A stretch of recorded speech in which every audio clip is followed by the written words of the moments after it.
ये मृग बड़ा स्वादिष्ट होगा। बहुत आनंद आएगा इसका आहार करने में।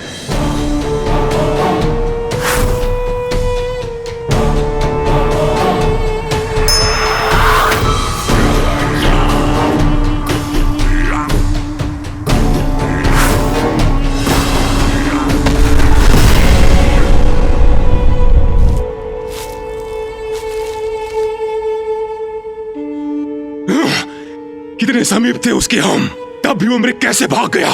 मैं उसे पकड़ने ही वाला था कि अचानक इन वृक्षों के मध्य एक प्रकाश उत्पन्न हुआ।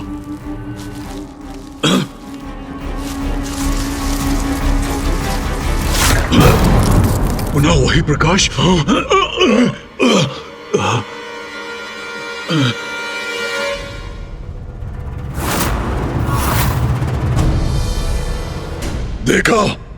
देखा तुमने? वो चमकीला प्रकाश पुनः दिखाई दिया। किसी ने हमारे आखिर का ध्यान भटकाया है, उसे वहीं जाकर दंड देना होगा। चलो।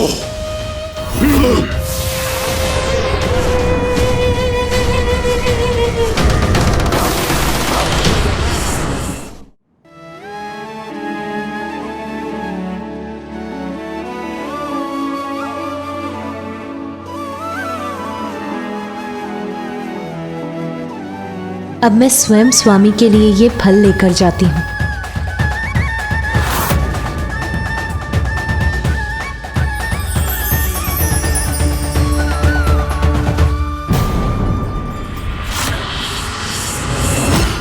ओह, तो ये है वो स्त्री जिसके कारण हमसे हमारा भोजन दूर हो गया।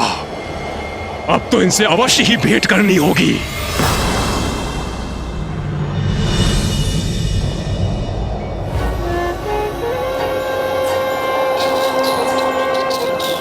मूषक जी, संपूर्ण वातावरण कितना निर्मल, पावन, सौंदर्य से परिपूर्ण है ना आज। हाँ प्रभु, आज की यात्रा तो बड़ी आनंदमयी है। मूषक जी, गति थोड़ी धीमी कीजिए। मुझे कैलाश के इस मनोहर दृश्य का आनंद लेने दीजिए। वाह प्रभु, आप मुझे सदा गति बढ़ाने को कहते हैं। आज प्रथम बार है जब आपने मुझे धीमी गति से चलने को कहा है। आपके आनंद के लिए प्रभु, ये तो मैं बड़ी प्रसन्नता से करूंगा।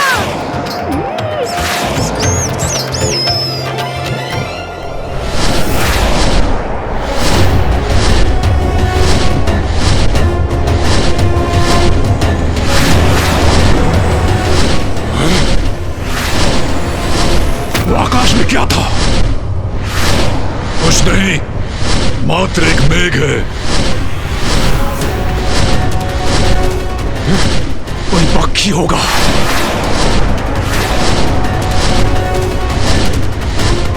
मूषक जी, रुकिए। क्या हुआ प्रभु? आप मुझे रोक क्यों रहे हैं? कुछ विचित्र सा आभास क्यों हो रहा है मुझे?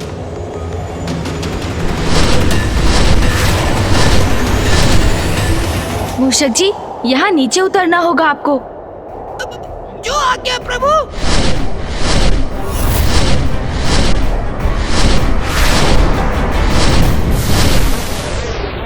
पुनः मुझे आभास हुआ। प्रभु, हम कहाँ जा रहे हैं? मूषक जी, वहाँ कैलाश के सिरे पर उस वृक्ष पर कुछ बेर दिखाई दिए मुझे। चलिए ना, माँ के लिए कुछ बेर तोड़ कर ले चलते हैं। उचित है प्रभु।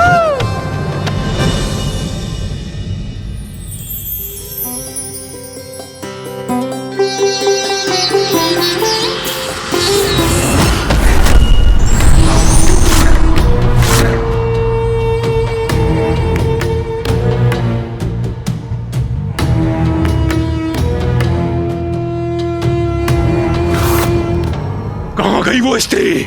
मुझे तो यहाँ कोई दिखाई नहीं दे रहा। कौन स्त्री?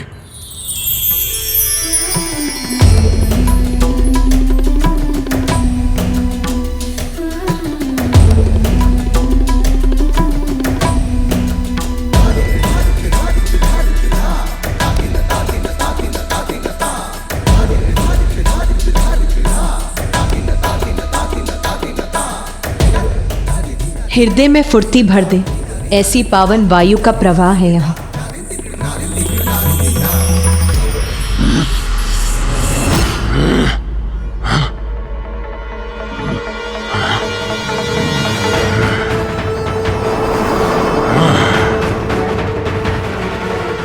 अद्भुत।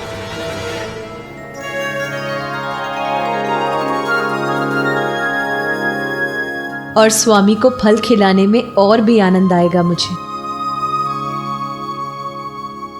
अभूतपूर्व सौंदर्य है इस स्त्री का। असाधारण असाधारण रूप है इस देवी का।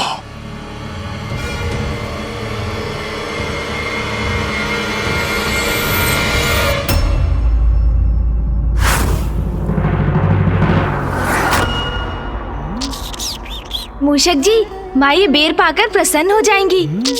मैं उन्हें अभी देकर आता हूँ। उचित है प्रभु। अद्भुत है इसका सौंदर्य। नेत्र नहीं हट रहे हैं इस देवी से।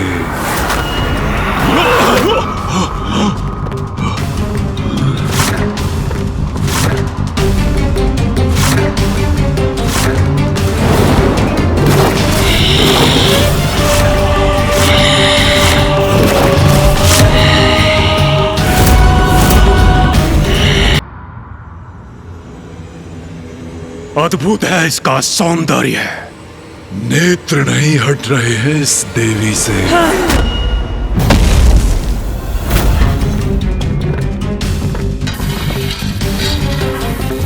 ये क्या हुआ इसे? कहीं हमारे लिए कोई संकट तो उत्पन्न नहीं हो रहा? पाप दृष्टि में हो अथवा कर्म में, उसका विनाश अवश्य होगा।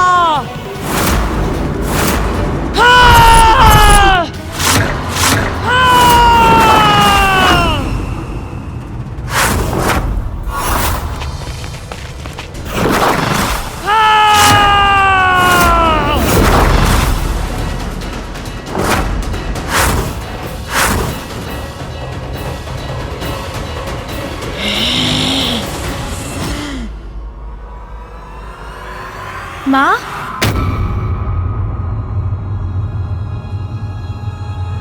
क्या हुआ माँ? माँ इतनी क्रोधित क्यों है? माता का ये उग्र रूप। माँ,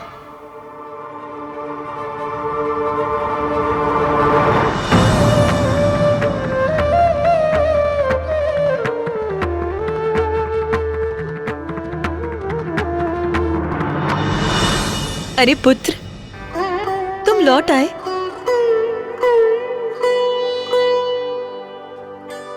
और आप सभी यहाँ क्या कर रहे हैं? नंदी जी, स्वामी के लिए फल मैं ले आई हूँ। आप सभी अपने कार्य कीजिए।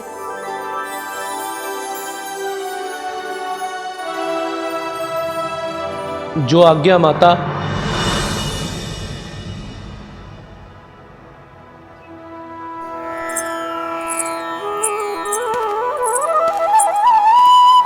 स्वामी, ध्यान से पूर्व आप ये फल ग्रहण कीजिए।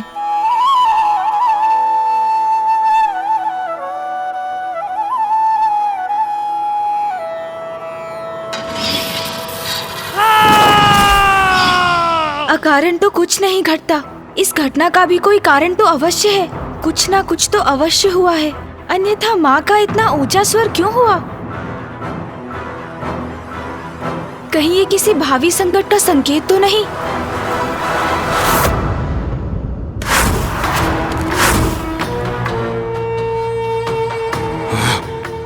संकट है, अवश्य संकट है।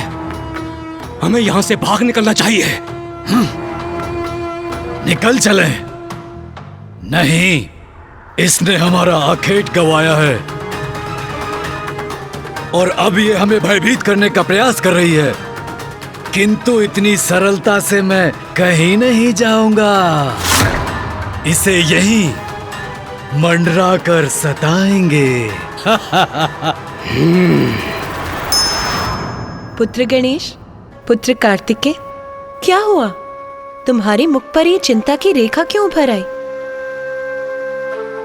माँ, हम तो आपको लेकर ही चिंतित हैं। आप कुशल तो है ना? क्यों कुशल नहीं होंगी मैं? मुझे क्या हुआ है, सर्वथा कुशल हूं मैं। चलो अब तुम दोनों भी शीघ्र जाओ, मैं तुम दोनों के भोजन का प्रबंध करती हूँ।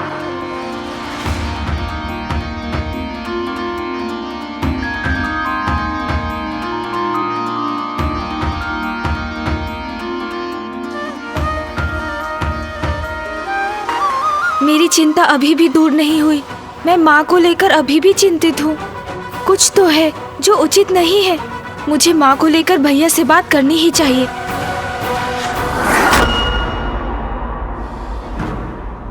भैया, मुझे बहुत चिंता हो रही है। आपने माँ? हाँ गणेश, चिंतित तो मैं भी हूं, किंतु मुझे मां को बताने का कोई ना कोई उपाय तो ढूंढना ही होगा।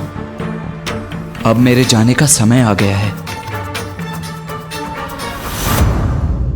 अब मुझे दक्षिण की ओर प्रस्थान करना ही होगा।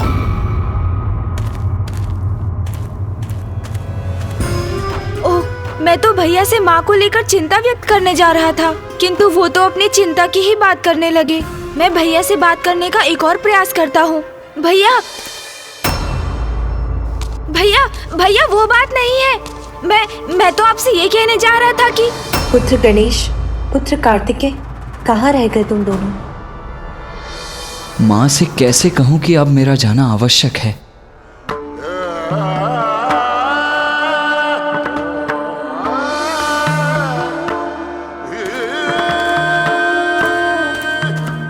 भैया तो अपनी ही चिंता में डूबे हैं। फिर मैं अपनी चिंता किससे कहूँ?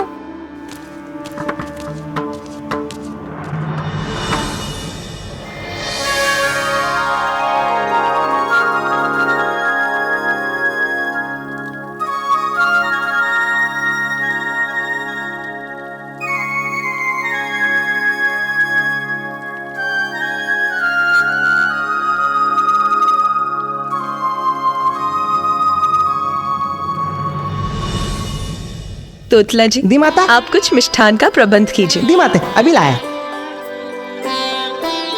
चलो पुत्रों, अब भोजन प्रारंभ करो।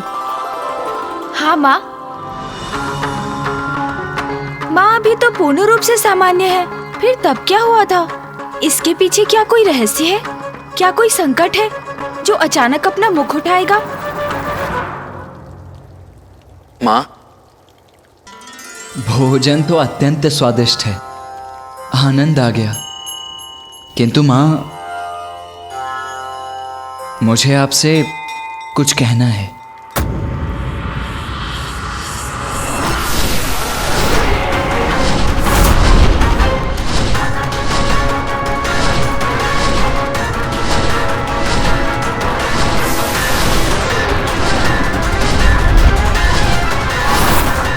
यही मंडराएंगे हम दोनों जब तक हमें हमारा आखेट ना मिल जाए।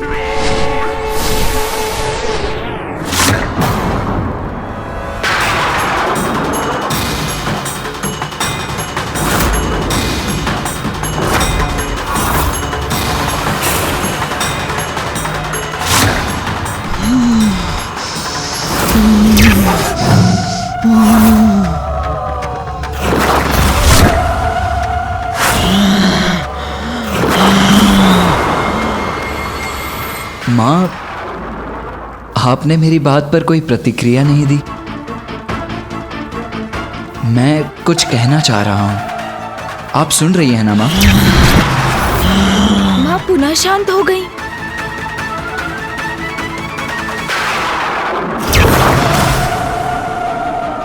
माँ, क्या हुआ माँ? माँ, आप कोई उत्तर क्यों नहीं दे रही हैं? उत्तर तो अवश्य प्राप्त होगा, कठोर उत्तर, मृत्यु का उत्तर प्राप्त होगा। माँ, ये क्या कह रही हैं आप?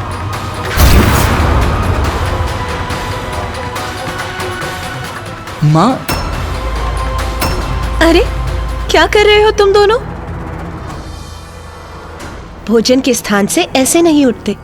चलो तुम दोनों अपना स्थान ग्रहण करो, मैं तुम्हारे लिए शीतल पेय का प्रबंध करती हूँ।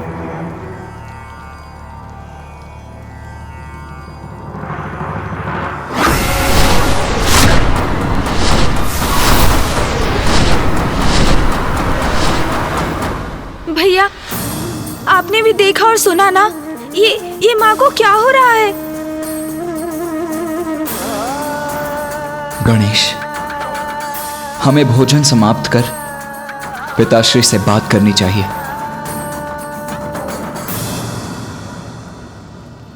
अरे माते माते, ये दीदी माते देता बनाए तीतल पे। देवी, कभी तो बाहर आओगी, तब हम तुम्हें अपने साथ लेकर जाएंगे।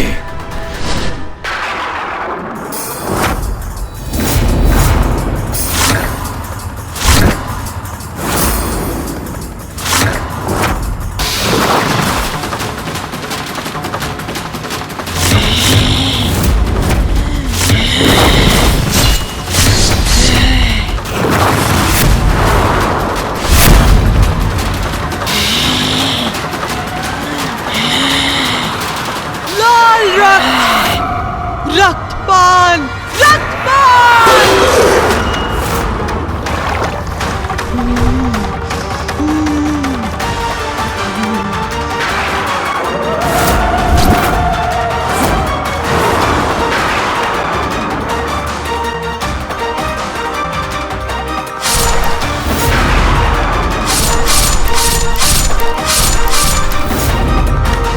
माते ये हत्या ते नहीं माते, यदि मुझसे तू तपला दुआ तो मुझे तमाम में माते।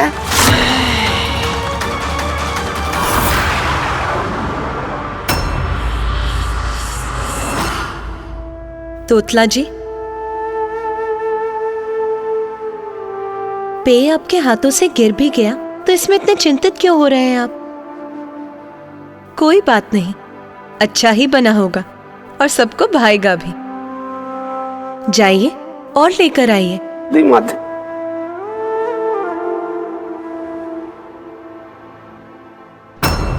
माता क्या ते दी लक्तपान, तित्ता लतपान।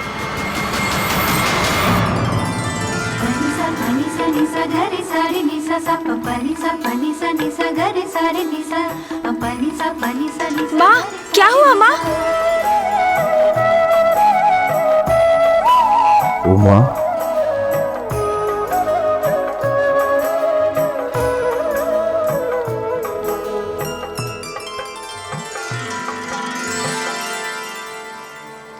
प्रणाम पिताश्री।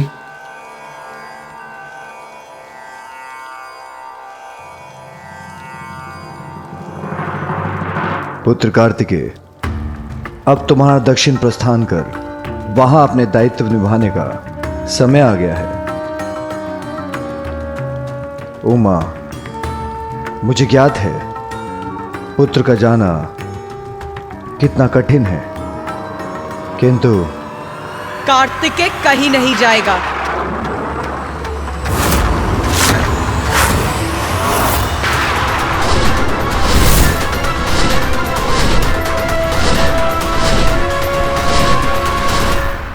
उमा,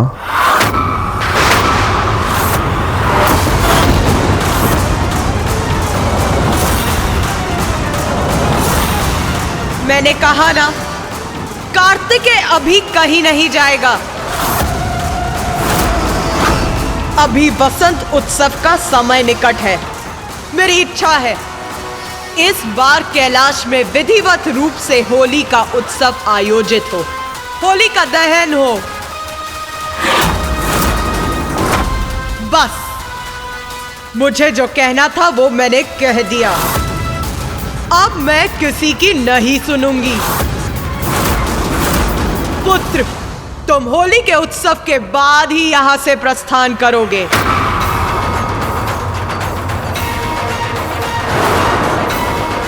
मां पिताश्री से इतने कठोर शब्दों में बात क्यों कर रही हैं?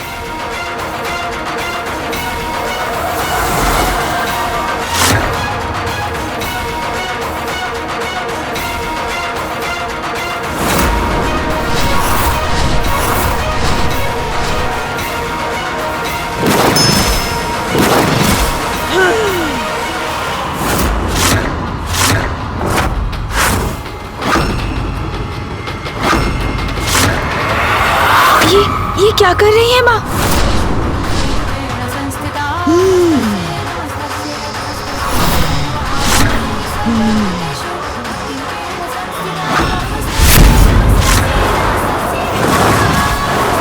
मृत्यु को प्राप्त होगा, मृत्यु को बचेगा नहीं, नहीं बचेगा।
अरे, आप सभी अभी भी यहाँ हैं?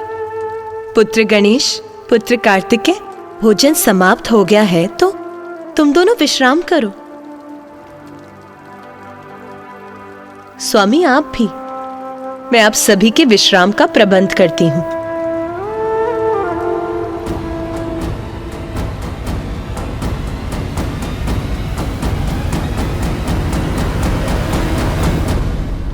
पिताश्री, माँ के इस असहज व्यवहार का क्या कारण है? मैं माँ को लेकर अत्यंत चिंतित हूँ पिताश्री। ये अचानक क्या हो जाता है उन्हें? कभी इतनी शांत और सौम्य रहती है और कभी इतनी कठोर क्यों हो जाती है?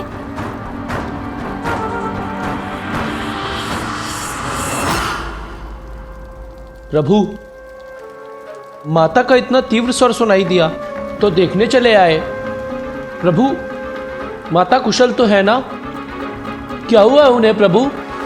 कहीं चिंता का कोई कारण तो नहीं है? कुछ तो असामान्य अवश्य है।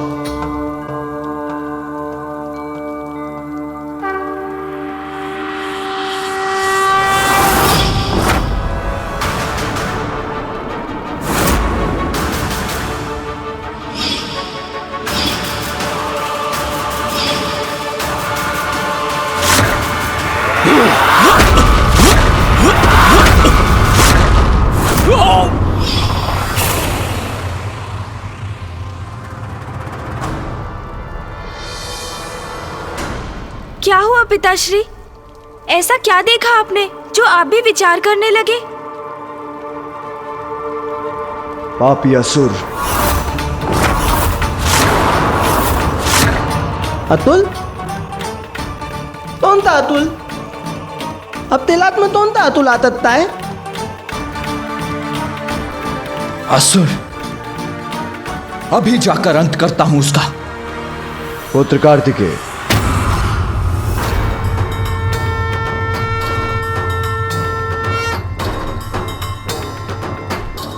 अंत उन असुरों का हो चुका है तुम्हारी माता के द्वारा।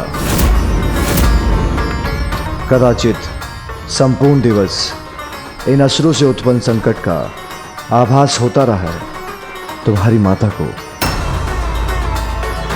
यही कारण है उनके व्यवहार के बदलने का।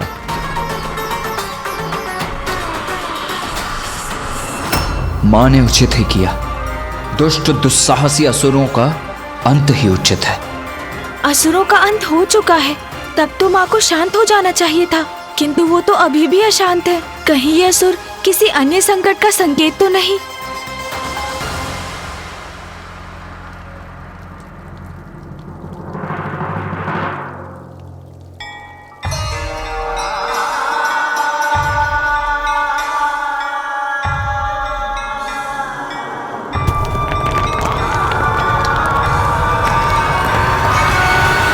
पुत्र, जिस शिलाखंड के वार से तुम्हारी मां ने उन असुरों का वध किया है, वो शिलाखंड पृथ्वी पर गिरने के बाद शिवलिंग के रूप में स्थापित हुआ है। क्योंकि वो शिलाखंड एक कंदुक के रूप में था, इसलिए यह शिवलिंग कंदुकेश्वर शिवलिंग के नाम से विख्यात होगा, जिसकी पूजा करने वालों को उसके अक्षम्य पापों से मुक्ति प्राप्त होगी।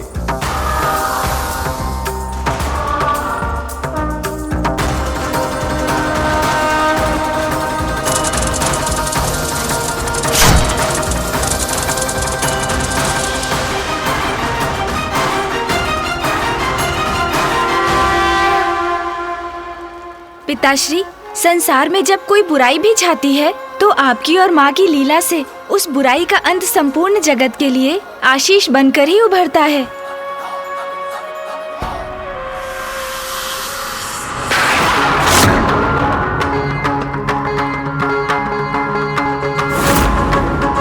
पिताश्री को विचार में देखकर ऐसा प्रतीत हो रहा है कि माँ की अशांति के पीछे कोई और भी बड़ा कारण है, और जिसका आभास उन्हें भी है। माँ का ऐसा व्यवहार तो मात्र असुरों के कारण नहीं हो सकता। कदाचित कोई और संकट घात लगाए बैठा है। ओम नमः शिवाय। ओम नमः शिवाय। ओम नमः शिवाय। ओम नमः शिवाय। उत्तर तो अवश्य प्राप्त होगा। कठोर उत्तर मृत्यु को प्राप्त होगा। मृत्यु को।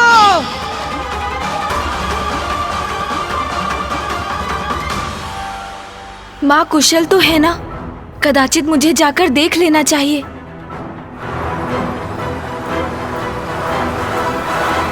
गणेश, क्या बात है? तुम इतने अशांत क्यों हो? तुम एकाग्र होकर ध्यान क्यों नहीं कर पा रहे हो? जब माँ शांत है तो मैं कैसे शांत रह सकता हूँ भैया?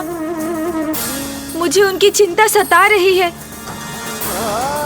कल जैसा उनका व्यवहार था उससे स्पष्ट है कुछ तो अवश्य असहज हो रहा है उनके साथ।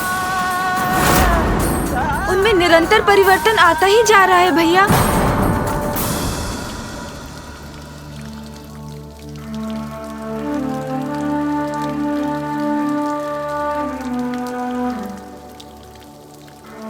चिंता मत करो गणेश, कदाचित मुझे इसका कारण ज्ञात है। वास्तव में मां नहीं चाहती हैं कि मैं कैलाश से दूर जाऊं। कल जब पिताश्री ने मेरे प्रस्थान की बात की तो स्नेहवश मां विचलित हो उठी, किंतु अब मैं रुक गया हूं ना, तो मां पुनः सहज हो जाएंगी। जो कारण भैया बता रहे हैं वो तो पुत्र के लिए माँ का स्नेह है, किंतु उनका क्रोध जो रह रहकर जागृत हो रहा है उसका क्या कारण है? आओ अनुज गणेश, चिंता छोड़ो, ध्यान करते हैं।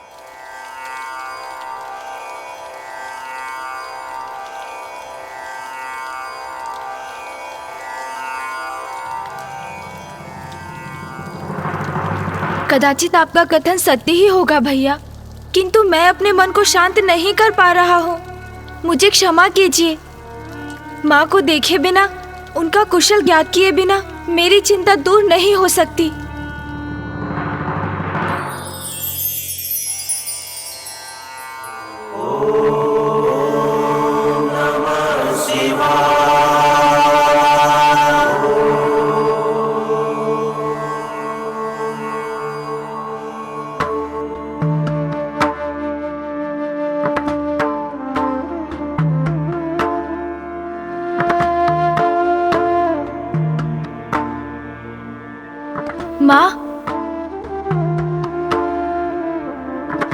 माँ ने तो मुझे सुना ही नहीं।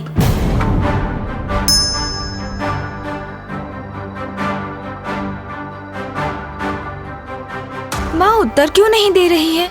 मेरे पुकारने पर भी मुझे मुड़कर देख क्यों नहीं रही है माँ?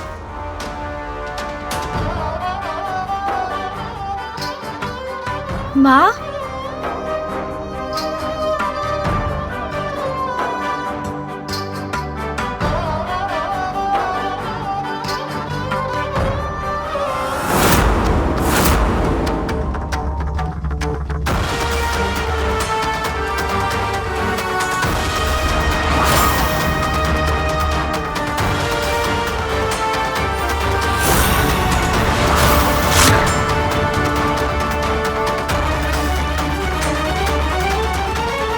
माँ,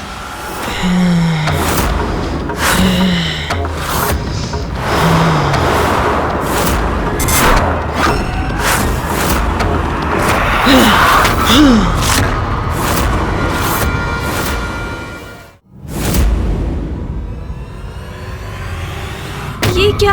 ये माँ को क्या हो रहा है?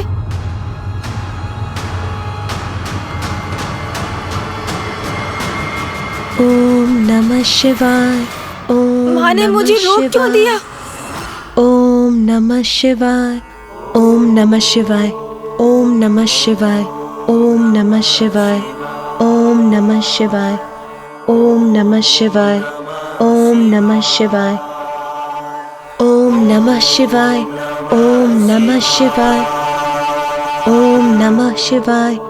ओम नमः शिवाय।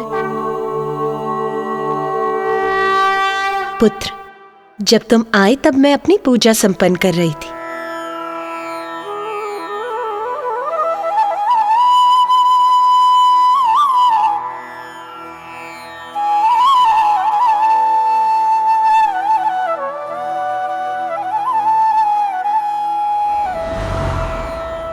अरे क्या हुआ पुत्र? तुम्हें मुझसे कोई कार्य था क्या? और अभी तो तुम्हें ध्यान में होना चाहिए, फिर तुम यहाँ क्या कर रहे हो? पुत्र, तुम मुझे एकटक ऐसे क्यों देख रहे हो? भैया उचित ही कह रहे थे। माँ उन्हीं के प्रस्थान को लेकर चिंतित थीं। किंतु अब तो वो पूर्ण रूप से अपने सामान्य रूप में है, कुशल हैं। क्रोध लेश मात्र भी नहीं है उनके मुख पर। मैं व्यर्थ ही चिंता कर रहा था। माँ, मैं होली के उत्सव को लेकर बहुत उत्साहित हूँ। हाँ पुत्र, और तुम्हें उत्साहित होना भी चाहिए। इस बार हम बड़ी धूमधाम से कैलाश में होली का उत्सव मनाएंगे और मेरी इच्छा है कि हम सभी को आमंत्रित कर उन्हें कैलाश में रंगोत्सव के लिए बुलाएं। अवश्य माँ। मेरे दोनों पुत्र मेरे साथ हैं। गणेश और कार्तिकेय से ही तो कैलाश की शोभा बढ़ती है।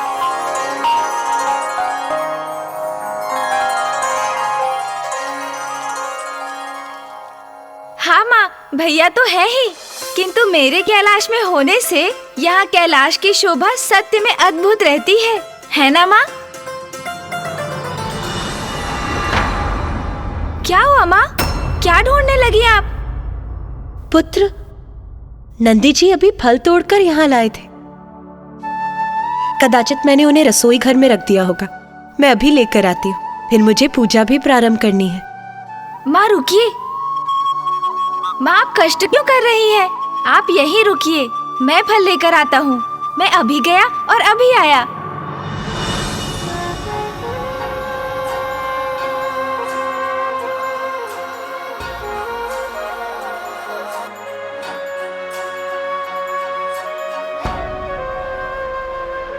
माँ तो पूर्ण रूप से कुशल है।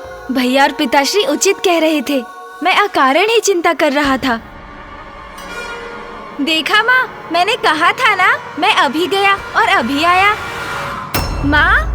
माँ तो अभी यही थी, फिर अचानक कहाँ चली गई?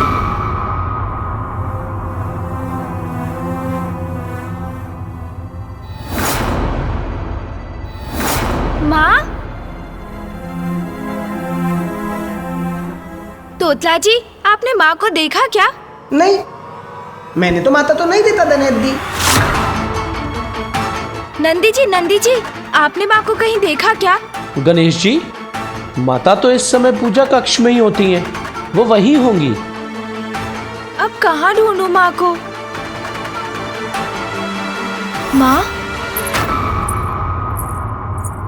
माँ तो जलाभिषेक के लिए मानसरोवर से जल लेने जा रही है। जल भरने पर तो कलश भारी हो जाएगा। मैं जाकर माँ की सहायता करता हूँ।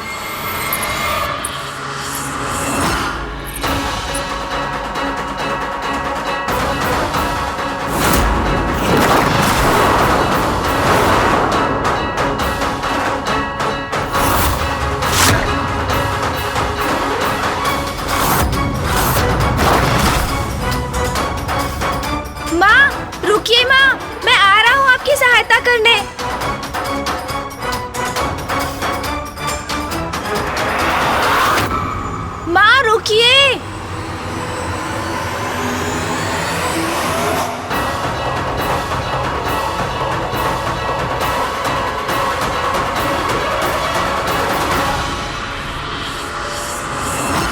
अचानक ये धुंध कहाँ से उत्पन्न हो गई? और ये धुंध मेरे और माँ के मध्य क्यों आ रही है? और माँ रुक क्यों नहीं रही है?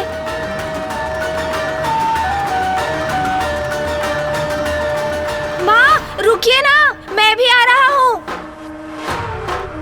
इस धुंध का प्रभाव तो और भी गहरा होता जा रहा है। मुझे शीघ्र माँ तक पहुँचना होगा। कदाचित माँ को पुकारने का कोई लाभ नहीं, मुझे बस उन तक पहुँचना चाहिए। माँ,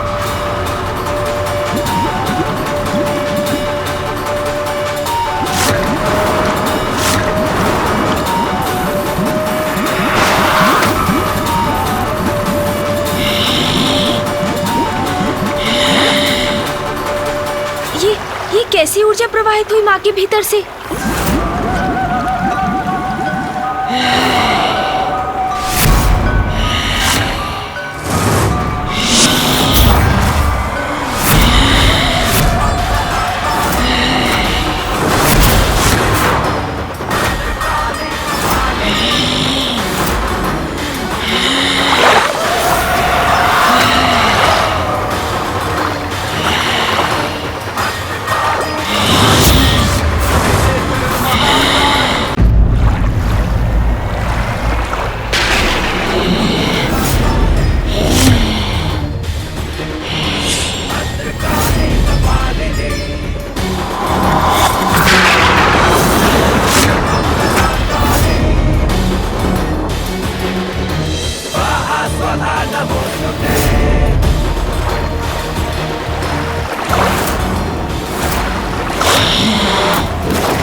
देवी महाकाली, स्वामी, ये तो देवी महाकाली की हुंकार है।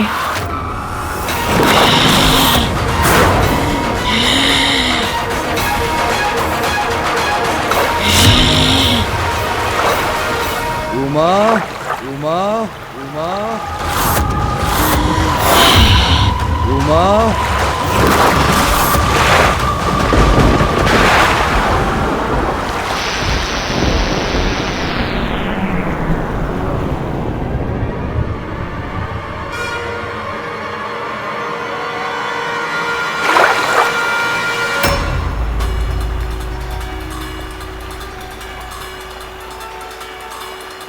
ये माँ को क्या हो रहा है?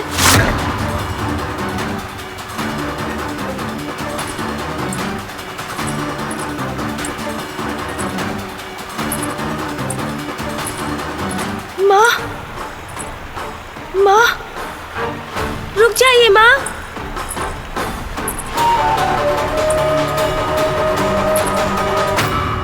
माँ तो मुझे अनदेखा कर आगे बढ़ गई।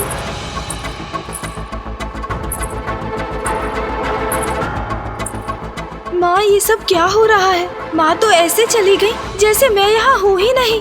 ऐसा प्रतीत हो रहा है जैसे वो समाधि की अवस्था में हो। उन्हें तो जैसे ज्ञात ही नहीं कि अभी यहाँ क्या घटा है।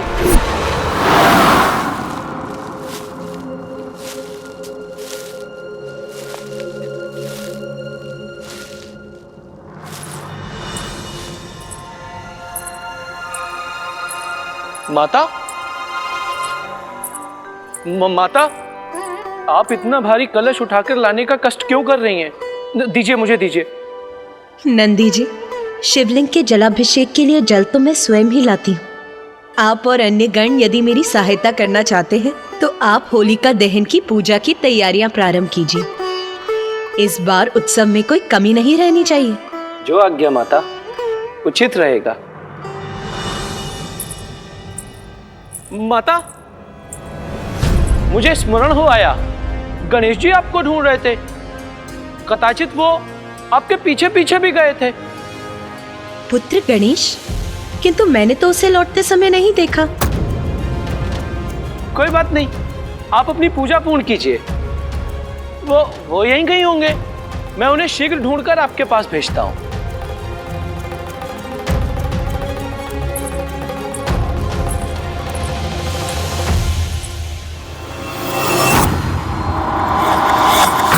स्वामी, ये सब क्या हो रहा है? मैं गणेश की चिंता समझ सकती हूँ, क्योंकि स्वयं मैं भी चिंतित हूँ। हाँ प्रिय, गणेश का चिंता करना स्वाभाविक है, क्योंकि देवी पार्वती में आने वाले परिवर्तन किसी बड़ी घटना का संकेत है। बड़ी घटना? कैसी बड़ी घटना स्वामी? अब ऐसा क्या होने वाला है? जगत जननी की लीला को समझ पाना तो मेरे लिए भी संभव नहीं है, किंतु इतना स्पष्ट है कि शीघ्र ही हम जगत जननी के एक बड़े अवतार से परिचित होने वाले हैं। संसार को एक बड़े संकट से टालने के लिए जगत जननी के एक बड़े अवतार का आविर्भाव होने वाला है।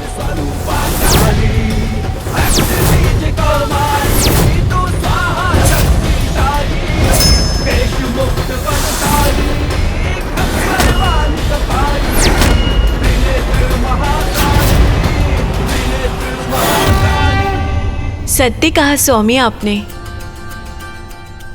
जगत जननी जो भी करेंगी उचित ही करेंगी, किंतु कल होली का अवसर है। देवी पार्वती की लीला के पूर्व हमें कैलाश में होली देखने को अवश्य मिलेगी, और वो भी इतने लंबे अंतराल के बाद।